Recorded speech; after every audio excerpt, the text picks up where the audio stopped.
I'm not a car guy. I'm a numbers guy.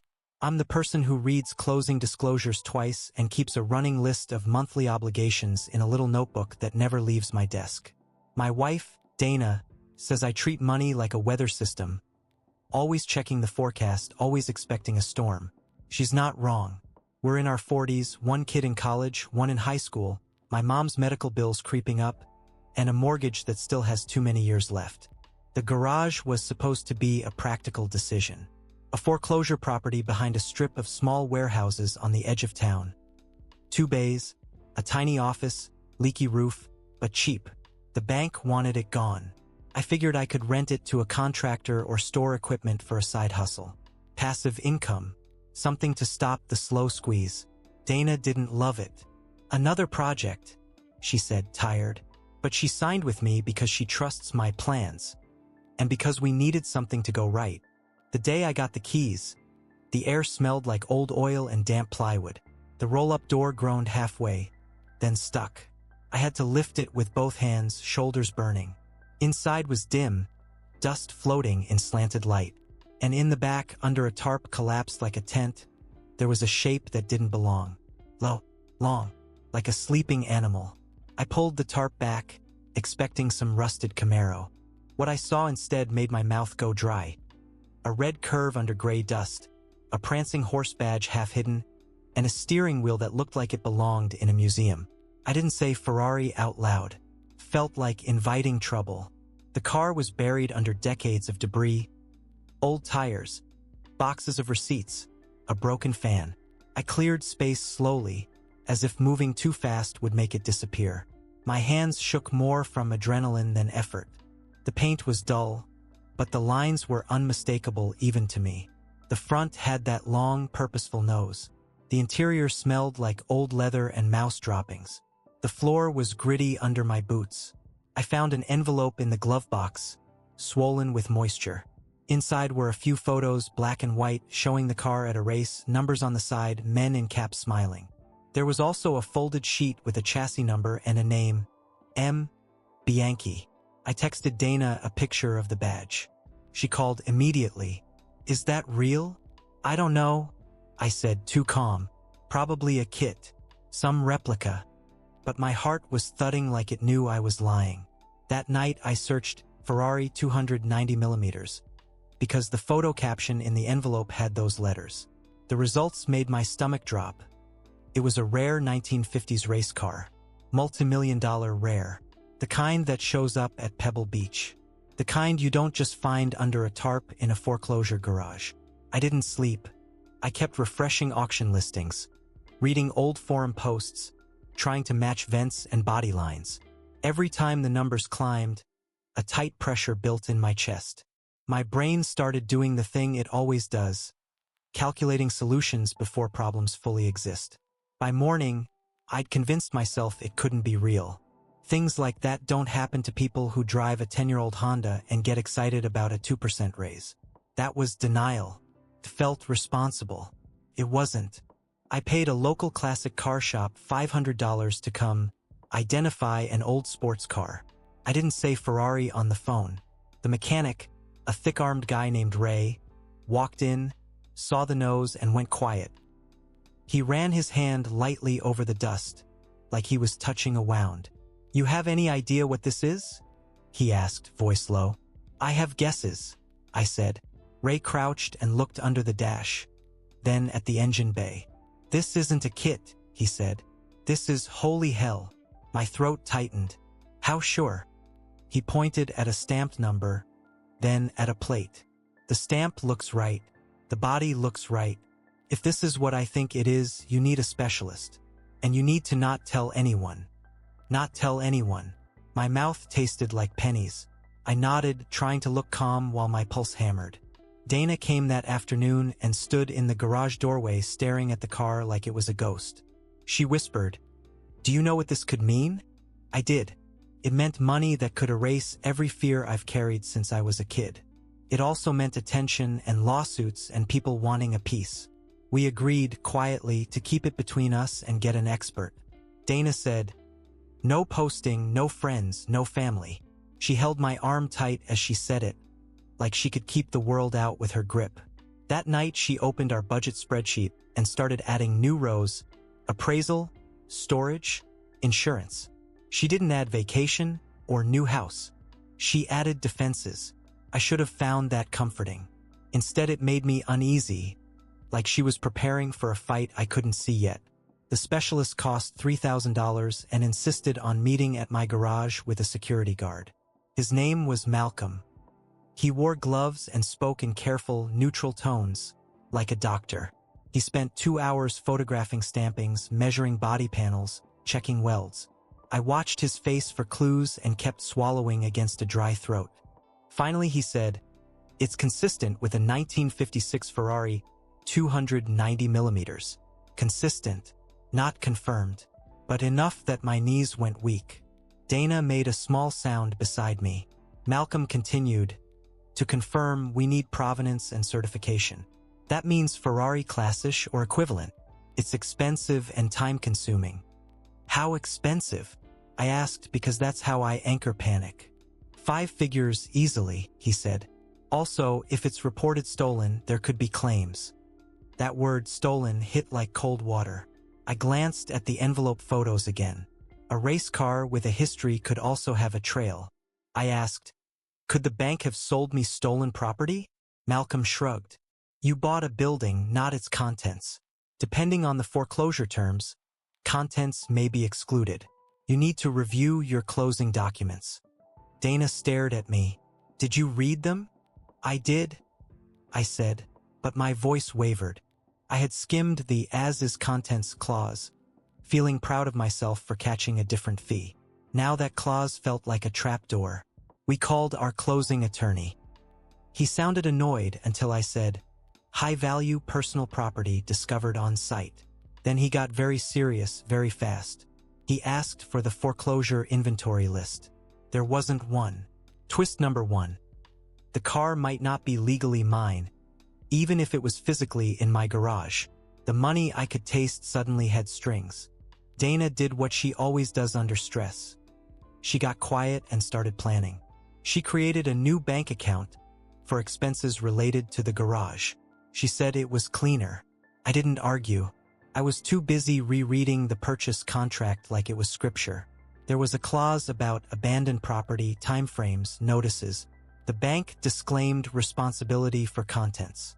It also said prior owners could claim items within a period if proven. The prior owner's name was listed.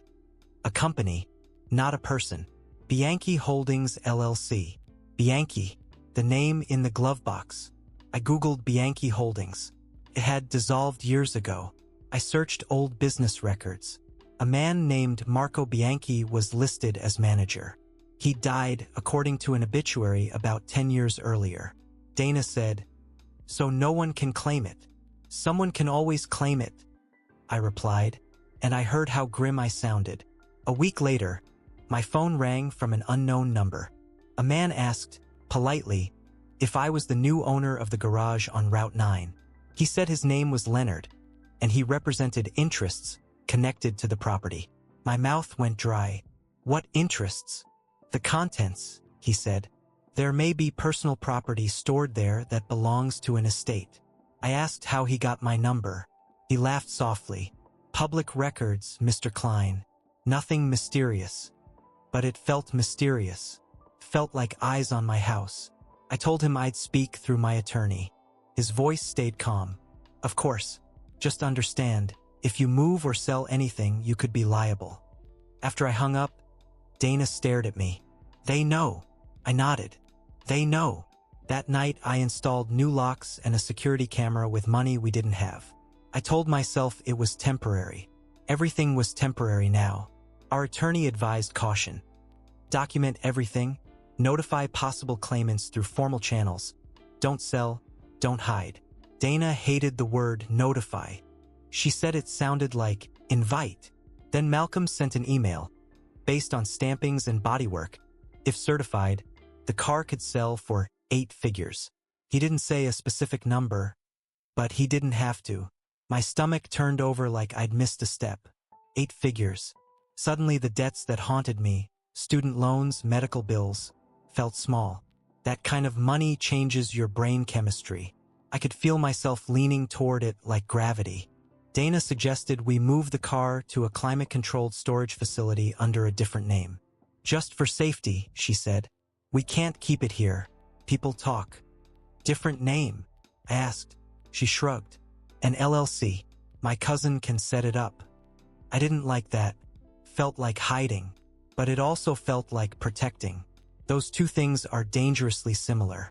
We argued quietly after the kids went to bed.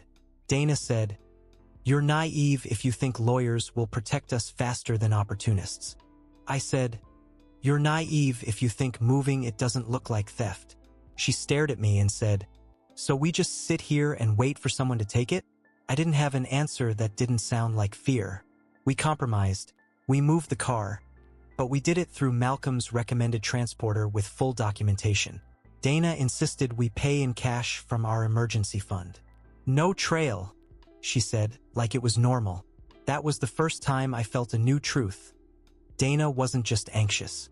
She was willing to bend rules when the money was big enough. I didn't know that about her before, or I didn't want to. Leonard's letters arrived within days. Formal, polite, threatening beneath the surface. He claimed the estate of Marco Bianchi had assets improperly seized during foreclosure, including a historic vehicle. He demanded access, inventory, and immediate preservation of rights. Our attorney responded with measured language. We had purchased the property in good faith. Contents were abandoned. Any claim required proof. Meanwhile, storage fees and certification costs were draining us. Every invoice felt like feeding a beast. Dana started snapping at small expenses. Groceries, school fees. Like she was hoarding resources for the big fight. She also started calling her sister a lot. Whispering in the garage. When I asked, she said, "Just venting." Then I noticed transfers out of our joint account into her new garage expenses account that didn't match invoices. $5,000 here, $7,500 there. When I asked, she said it was retainers, but our attorney's retainer was already paid. My mouth went dry in a familiar way. "Dana, where's this going?" She looked tired. "To keep us safe." "That's not an answer." She exhaled sharply. "My sister's husband knows someone in insurance. We need coverage. Real coverage. Not whatever Malcolm offered." "We have coverage," I said. "We have a binder." "Not enough," she insisted. I wanted to believe her. Denial feels like loyalty. But that night I logged into the new account. She hadn't changed the password yet, and saw payments to a company I couldn't identify. The memo line said, "Consulting, consulting." The same vague word people use when they're buying silence or access. Twist number 2. The car wasn't the only thing moving quietly. Dana was moving money, and she didn't want me asking where it went. We got a call from Malcolm. A well-known collector had heard rumors and was interested in a private purchase. No questions. Malcolm said it like he was offering a lifeline. "You could end this fast," he said. Dana's eyes lit up when she heard.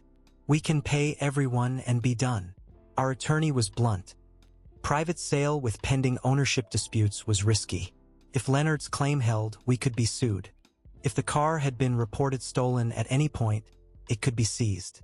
Also taxes, capital gains, state and federal. The government always shows up to the party. Dana said, "So we wait for some judge to decide?" For years, I felt my control slipping. The idea of years of litigation made my stomach knot. I started fantasizing about clean numbers. Sale, taxes paid, debts gone. I could almost taste the relief. I made a choice that still embarrasses me. I met the collector's representative. I told myself it was information gathering. It wasn't. It was temptation. The rep was smooth, polite, offered an amount that made my hands shake. $12 million. He said they'd handle transport, legal complexities, and I'd have money wired within 10 days. 10 days. My mouth went cotton dry. 10 days to go from grinding middle-class anxiety to something else. I went home and told Dana. She stared at me like I'd brought home a winning ticket. Then she said softly, "We should do it." I didn't answer right away. I felt two versions of myself fighting. The cautious, ethical one, and the desperate one who wanted to stop worrying forever. That night, I lay awake beside Dana listening to her breathing and realized she wasn't dreaming about security. She was dreaming about escape. And I didn't know if I could blame her. We almost did it. That's the part that makes me feel sick now. I asked our attorney, hypothetically, what could happen if we sold. He said, "Worst case? You lose the money and still owe damages. You could face allegations of conversion. Maybe criminal scrutiny if there's fraud." Fraud. My stomach dropped.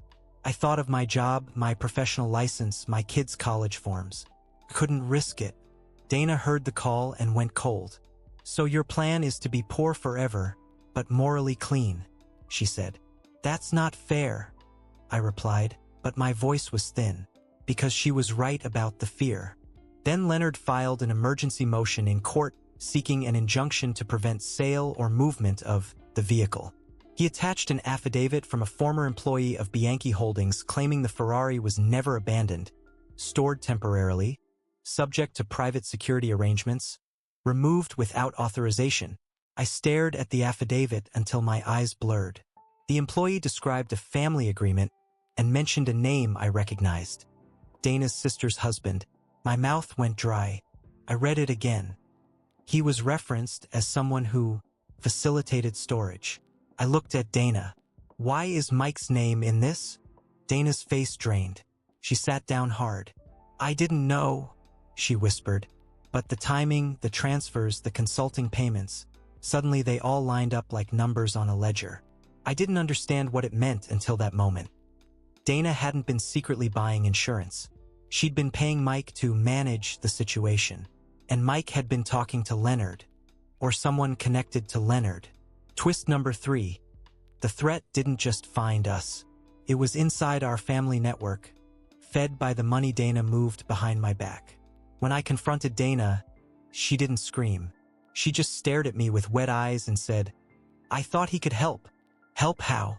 I asked, voice shaking. "He knows people," she said. "He said if the estate came sniffing around, he could negotiate. He said he could keep it from going legal." "And you paid him," I said. She nodded. "Yes." "How much?" Dana's throat worked. $38,000. I actually laughed, a short, ugly sound. $38,000. Our emergency fund. The money I'd built like a bunker. Dana flinched. "He said it was a retainer." He said. I repeated, and my anger finally broke through my restraint. "Dana, we are not rich yet. We are not safe yet. You spent our safety on a guy who knows people." She whispered. "I was trying to protect us." The phrase had a familiar shape. Necessity as excuse. I called Mike. He answered cheerfully like this was normal. When I asked why his name was in an affidavit, he got quiet, then said, "I'm just trying to keep everyone from getting hurt." "By telling Leonard?" I asked. He sighed. "Leonard is not the enemy. Leonard is a messenger. There are other parties who'll come if this isn't handled." Handled meant paid. Everything meant paid. Then Mike said casually, "Also, Dana didn't tell you? There's a second lien on the garage. Walt, the prior owner, used it as collateral before foreclosure. It's messy. You might want to check county records." My stomach dropped hard. The garage wasn't just a building. It was a nest of debts. And Dana had been trying to manage it with hush payments. Twist number 4. The cheap garage purchase wasn't a bargain. It was a trap of layered financial claims, and we'd walked into it because I wanted passive income. I checked county records. There was indeed a UCC filing and a private lien attached to the garage's former business operations. Not the bank mortgage, something else. A financing statement tied to equipment and contents. The language was broad enough to swallow the Ferrari whole. Our attorney said, carefully, "This could give a creditor a claim, depending on timing and perfection. In plain terms, more people could claim the car." Dana stopped eating. She moved around the house like she was underwater. One night she said, "Maybe we should just give it back. Let them fight." I felt anger flare, then guilt. Part of me wanted to cling to the money because I'd already mentally spent it. My mom's care, our daughter's tuition, my own exhaustion. Letting go felt like losing something I'd never truly owned. We went to court for the injunction hearing. The judge didn't care about our dreams. He cared about paperwork. He issued an order. No sale, no movement, car to remain in secured storage, parties to provide documentation. Afterward, Leonard approached us in the hallway. He was shorter than I expected, neatly dressed, polite.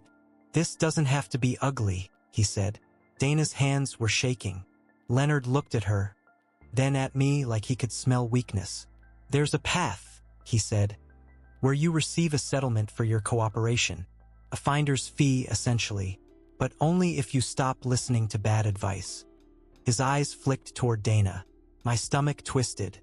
That night, Dana confessed something else. She'd opened a credit line in my name to cover Malcolm's fees when the emergency fund drained. "Just until we sold," she whispered. My mouth went bone dry. I sat on the edge of the bed feeling the room tilt. The car hadn't made us rich. It had already made us liars. I reported the fraud account to the bank, which meant flags, paperwork, and the quiet humiliation of explaining to a stranger that your spouse did this for us. Dana cried softly in the kitchen, shoulders shaking, not dramatic, just defeated. Then Leonard offered a settlement. $900,000 to release our claims and sign non-disclosure. It sounded obscene compared to our life, but compared to $12 million, it felt like being handed a consolation prize for winning a marathon. Dana said, "Take it." Her voice was flat. "Please." I wanted to. I could see the relief. Pay off debts, fix credit, help my mom, breathe. I also felt anger. Why should the people who'd hidden the car for decades get everything and we get hush money? Our attorney advised it might be wise. "Certainty has value," he said. We accepted. That's the false resolution. I signed papers with a hand that shook slightly. Dana squeezed my knee under the table like she was grateful, like the decision meant we were okay. 2 weeks later, the wire hit. Seeing that number in our account made me dizzy. I paid off debts immediately, like a man bailing water in a storm. I set aside tax money. I hired a forensic accountant to sort the mess Dana created. For a brief moment, life felt lighter. Then the IRS letter arrived. The settlement, structured poorly, triggered immediate withholding issues and a dispute over whether it was ordinary income or capital gain. Also, because of the fraud account and the sudden deposit, our bank filed reports that flagged us for review. Accounts frozen pending verification. Mortgage autopay bounced. My phone buzzed with late notices like a cruel joke. Dana stared at the frozen account screen and whispered, "I thought it was over." So did I. The accountant found more. Mike hadn't just taken $38,000. He'd taken $62,000, routing smaller withdrawals through Dana's sister's account. Dana swore she didn't know. I believe she didn't know the full amount. That doesn't absolve her. When I confronted Mike with the accountant on speaker, he didn't deny it. He said, "I earned it. I kept you out of criminal trouble." "You caused trouble," I said, voice tight. He laughed softly. "You bought a garage and found a Ferrari. You think that happens without sharks? You were always going to pay someone." I wanted to drive to his house. Instead, I sat at my desk, hands trembling, and felt anger turn into something heavier. Guilt, maybe, because he was right about one thing. I had looked at that tarp and immediately seen a way out. I'd wanted the miracle. I'd wanted the money to rewrite our story. I'd acted like rules were optional if the prize was big enough. The settlement money, once taxes and penalties hit and the account freeze lifted, shrank fast. The legal fees ate chunks. The accountant fees ate more. The IRS dispute lingered like an infection. My employer called me in quietly and asked why my credit had sudden anomalies. I lied, calmly, professionally, tasted bitter. Dana moved into the guest room. Not as a dramatic separation, just because neither of us slept when we were inches apart. We spoke in transactional sentences about bills and kids and schedules. The Ferrari had evaporated into court orders and signatures and numbers in someone else's account. And what was left was us, stripped down to our worst instincts. Leonard called one final time. "I'm sorry it's messy," he said, voice smooth. "But you signed. The car has shipped overseas. It's done." Overseas. A museum piece disappearing into private wealth. That should have made me furious. Instead, it made me tired. Dana asked, quietly, "Do you think it was real? The full 12 million? I didn't answer right away, because the truth is, I don't know. Maybe the private offer was bait. Maybe it was real. The uncertainty gnaws at me in a way I didn't expect. It's like losing a lottery ticket you never verified. Your brain keeps living in the alternate timeline. The bank closed our longtime account after the review, citing risk. I had to open a new one at a different branch and sit through questions that felt like interrogation. The IRS dispute forced us to set aside money we'd already mentally spent. My mom's assisted living called about a rate increase. Our daughter's tuition bill came due. The money that was supposed to make us rich became a complicated, shrinking resource we were constantly defending. Dana's sister stopped calling. Mike blocked my number. Family gatherings became polite and hollow. People looked at us differently, like we'd touched something radioactive. One night, Dana said, "If you hadn't bought the garage," I cut her off. "If you hadn't moved money." She nodded slowly, accepting the hit. Then she said, "If my dad hadn't taught me that money fixes shame." That line landed quietly, and I realized this wasn't just about a car. It was about what we'd learned to do when money shows up. Grab, hide, justify. We're still married, technically. Divorce costs money, and we're already bleeding it in other ways. Some days we function like a team again, packing lunches, paying bills, pretending. Other days we barely speak. People hear Ferrari and think fairy tale. The truth is more like discovering a vein of gold under your house and realizing the land is cursed. And every person you invite over brings a shovel. I'm not poor now. I'm not rich either. I'm altered. The settlement let us pay off some debts, yes, but it also created new ones. Tax disputes, legal fees, fractured trust. The money didn't buy peace. It bought exposure. I keep thinking about the first moment, pulling back the tarp, seeing that red curve under dust. The air was still. My hands were dirty. I remember the exact sound of the tarp fibers dragging over metal, like sandpaper. That sound shows up in my head at weird times. Standing in line at the grocery store, signing a school form, lying awake at 3 a.m. Because now I know how quickly I'll trade ethics for the promise of relief. I know how quickly Dana will trade transparency for a chance to escape. I know how our marriage can be bought and sold in increments quietly with the right pressure.